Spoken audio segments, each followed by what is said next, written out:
The dust of the Colorado plains clung to Jedediah Jed Stone like a second skin.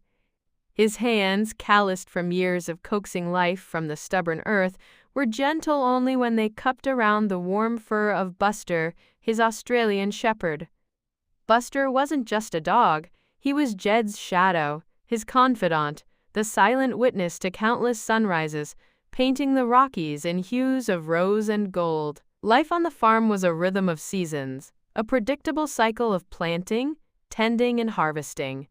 Jed, a man of quiet strength and unwavering routine, found solace in this rhythm. Buster, with his boundless energy and intelligent eyes, was an integral part of it, herding the few sheep, chasing away coyotes, and simply being a warm presence at Jed's feet during quiet evenings on the porch.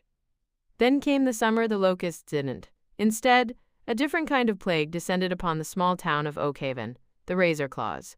A street gang, transplanted from the anonymity of the city, they brought with them a chaotic energy that shattered the town's peaceful facade. Their graffiti scarred the brick walls, their loud music drowned out the crickets, and their petty crimes escalated with alarming speed.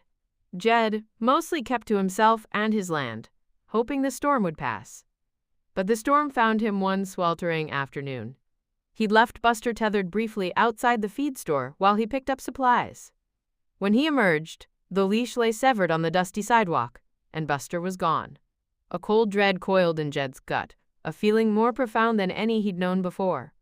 He searched frantically, his calls echoing unanswered down the quiet streets. He asked around, his weathered face etched with a desperate plea. It was Mrs. Henderson, the elderly librarian, who offered the first grim clue. "I saw some rough-looking boys," she'd stammered, her eyes wide with fear. "They had a dog with them, looked like yours. They were laughing, and they went that way." She'd pointed a trembling finger towards the abandoned railway tracks, the Razor Claw's known haunt. Jed followed, his heart a heavy stone in his chest. The tracks led to a derelict warehouse, its windows broken, its walls adorned with crude, menacing tags. He heard the faint sound of barking, a frantic, distressed yelp that tore through him. He approached cautiously, peering through a gap in the boarded-up entrance. Inside, a small group of young men, their faces obscured by bandanas and hooded sweatshirts, were taunting Buster. One of them held the dog by his collar, yanking him roughly. Buster whined, his tail tucked low. Rage, a slow-burning ember Jed had never felt before, ignited within him. He burst through the makeshift door, his voice a low growl. "Let him go!" The gang members turned, startled. One of them, a wiry youth with a sneer that didn't quite reach his eyes, tightened his grip on Buster. "Well, looky what we got here. Country bumpkin lost his mutt?" Jed's fists clenched. He wasn't a fighter, but the sight of Buster's fear stripped away his gentle nature. "He's my dog. Give him back." Laughter rippled through the group. "Or what, old man? Gonna cry to your cows?" The confrontation escalated quickly. Jed, fueled by adrenaline and a fierce protectiveness, lunged forward. He managed to grab Buster's leash, but the gang members swarmed him. He was outnumbered, their youthful aggression overwhelming his raw strength. He felt a sharp pain in his ribs, a blow to his head. Through a haze of pain, he saw one of them slip a chain around Buster's neck and drag him away as Jed fell to his knees. When he finally staggered back to his feet, they were gone. Buster was gone. The silence in the warehouse was deafening, broken only by Jed's ragged breathing. The following days were a blur of despair. Jed searched tirelessly, putting up faded flyers with Buster's picture, his hope dwindling with each passing hour. The local sheriff, a well-meaning but overworked man, offered little solace. "Street gangs, Jed, they come and go. Probably took the dog for who knows what." Jed knew what. He'd seen the cruel glint in their eyes. They hadn't taken Buster for practical reasons. They'd taken him to inflict pain, to exert power. Sleep offered no escape. He dreamt of Buster's whimpers, of the gang members' taunts. The peaceful rhythm of the farm felt broken, discordant. The silence where Buster's happy barks used to be was a constant, agonizing reminder of his loss. Then, one evening, while aimlessly flipping through the local newspaper, Jed's eyes fell upon a small advertisement. Oak Haven Hip Hop Throwdown, cash prize. Below it, a crude drawing of a breakdancer in mid-air. Hip-hop. The Razor Claws blasted their music day and night. He'd seen them practicing their moves in the town square, their bodies contorting in ways that seemed alien to him.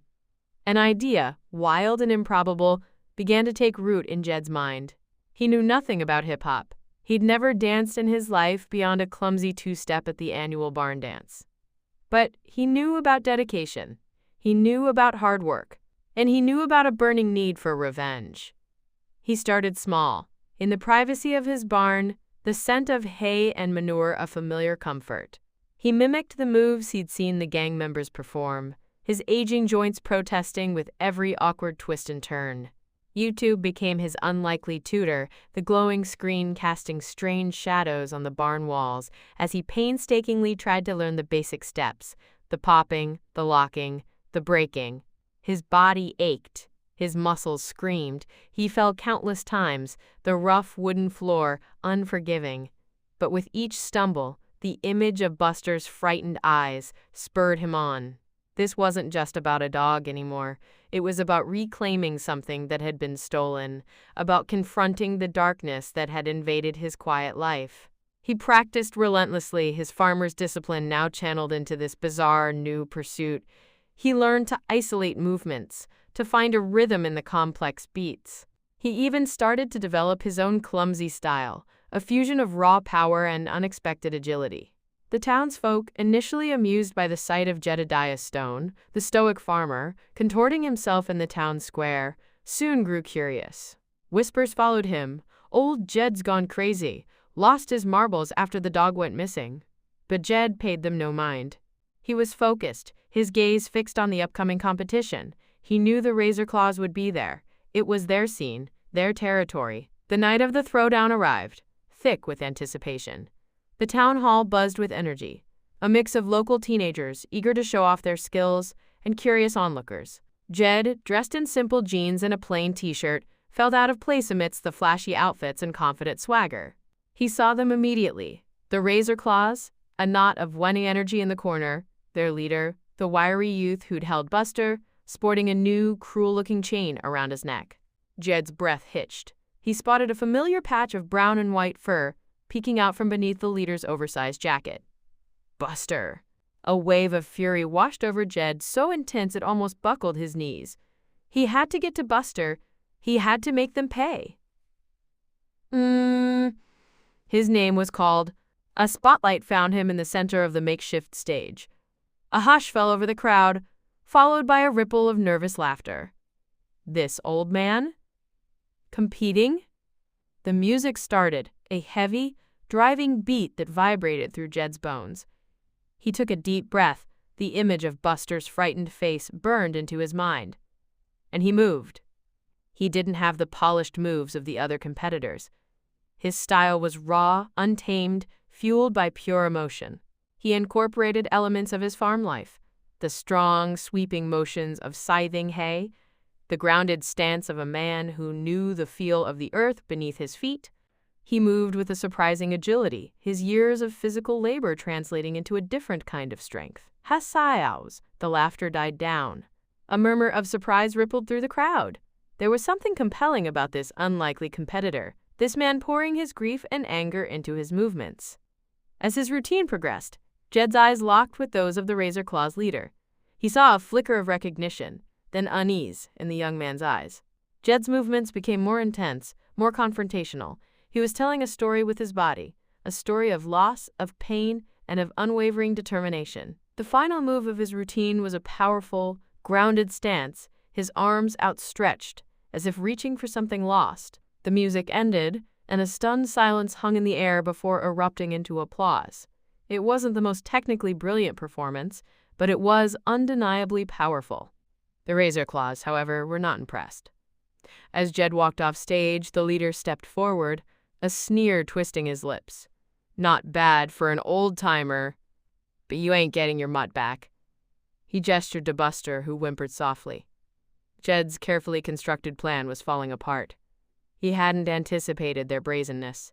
He'd hoped to win the competition, the prize money, a means to somehow get Buster back. But now, he knew he had to confront them directly. Before he could speak, another competitor, a young woman with fiery red hair and piercing eyes, stepped forward. "Hey, Diablo," she said, her voice sharp. "That dog looks familiar. Didn't you say you found him?" Diablo, the gang leader, scoffed. "Shut your mouth, Roxy." Roxy wasn't deterred. "That dog has a tag. Let's see it." A tense standoff ensued. The crowd, sensing the shift in the atmosphere, grew quiet. Diablo hesitated, his bravado faltering under Roxy's unwavering gaze. Finally, with a reluctant shrug, he reached into his jacket. As he pulled out Buster, Roxy lunged forward, snatching the dog.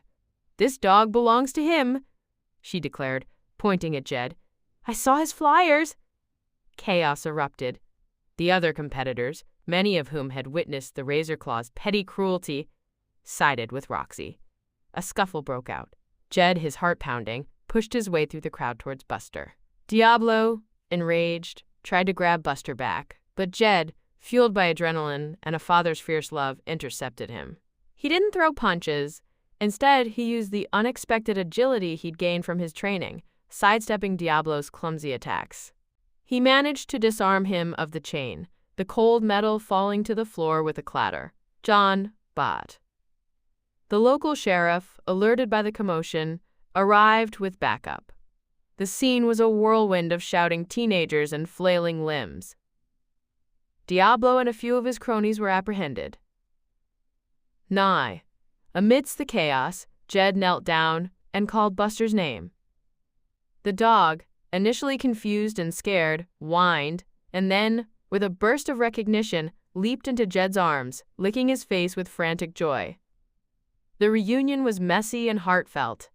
Jed held Buster tight, the familiar weight of him a balm to his wounded soul. He looked up at Roxy, gratitude shining in his eyes. "Thank you," he said, his voice thick with emotion.